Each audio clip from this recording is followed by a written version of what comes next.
Video will show you how to properly operate an Eagle Global Series 9,000-pound two-post lift. First, we're going to load the car onto the lift.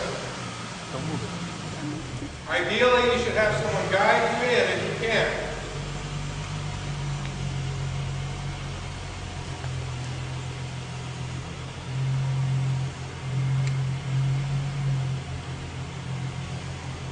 We want the car to be centered from side to side, properly positioned from front to rear. This lift, the advantage is that you can open the doors without hitting the posts. Okay, we're going to show you how to set the arms properly to lift the vehicle up. Bill's going to set the front arm first,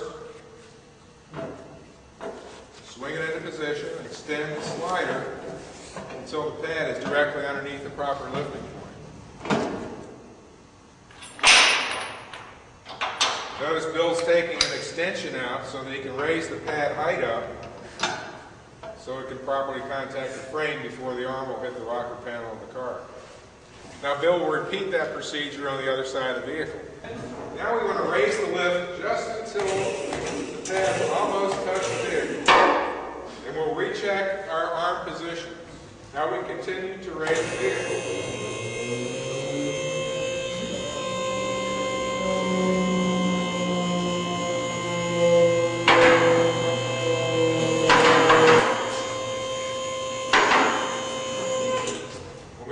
All the way up, we want to let it back down so we're resting on the last mechanical safety stop. Okay, so we have the car fully raised now. This is good working height for someone that's my height or taller.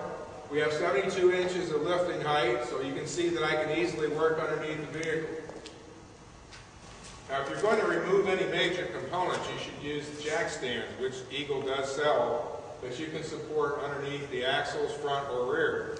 When you're done working on the vehicle and you're ready to lower it, raise it back up off of the safety stops.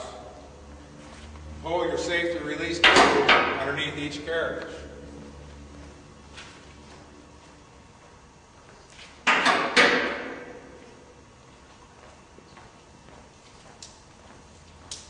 Then lower the hydraulic release. Now, you can lower and stop the lift at many different working heights. Let's say you wanted to do brake work or tire work. Well, you want to have that at a more convenient position. Raise it back up till you hear both safeties click. Let it down on the safeties. Now you're at working height for wheel and tire work.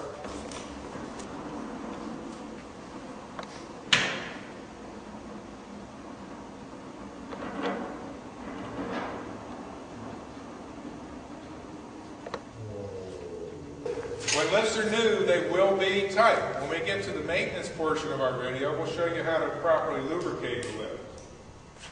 When the lift is all the way down, the arm restraints, automatic arm restraints are now released. The arms can be swung out from underneath the vehicle. Retract the slider.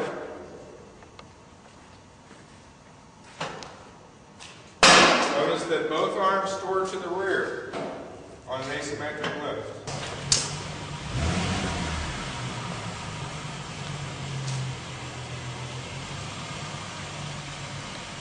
I want to show you how the arm restraint lock system works.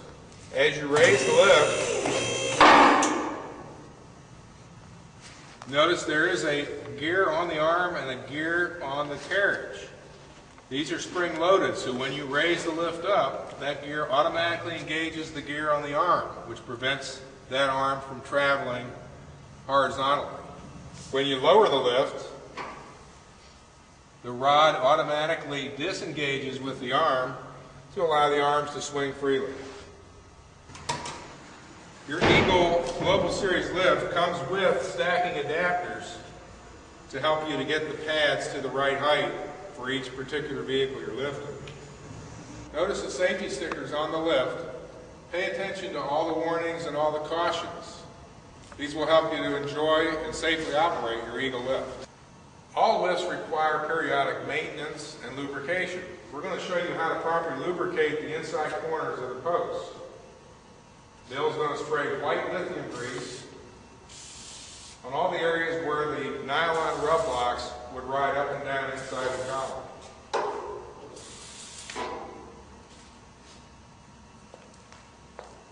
Additionally, you want to lubricate your chain periodically using chain grease or chain lubrication. Next, we'll show you how to lubricate the arm pins and the safety arm restraint mechanisms. The WD-40 wants your arm pins to stay lubricated so they won't wear, and your arm restraint mechanisms so they'll operate freely. Cables require adjustment periodically as well. When your lift is new in the first few weeks, cables will stretch and they will need to be readjusted. Follow the procedure in your Eagle installation manual. Another part of routine maintenance is to periodically check your anchor bolts to see that they're still tight and that your shims are all tightly secured where they originally were when the installation was done. Anchor bolts should be torqued according to the specification in your instruction manual. Now we're going to show you how to properly maintain, lubricate your safety lock assemblies. Each post has an inspection cover that can be removed. We'll raise the lift until the safety locks are aligned with the inspection cover.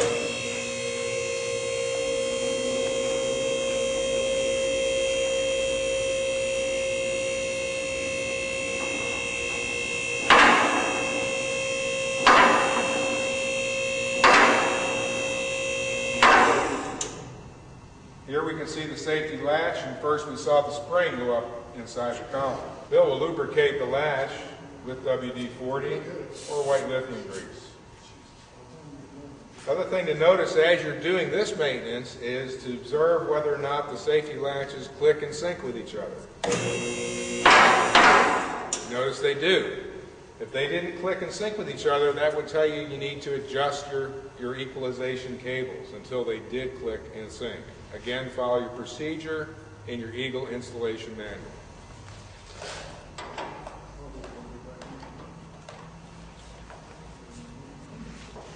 Your hydraulic reservoir and the hydraulic oil inside of it should not have to be topped off unless there's a leak somewhere, and of course that would require repair of the leak. Periodic checking of the connections to make sure there is no leakage is probably a good idea. And never fill your reservoir when the lift is up in the air. Always have it fully descended before you would top off the reservoir. This concludes your maintenance instruction for the Eagle lifts. If you have any additional questions or any problems that might arise, call the Eagle service number. Our Tech Assist department will be happy to assist you.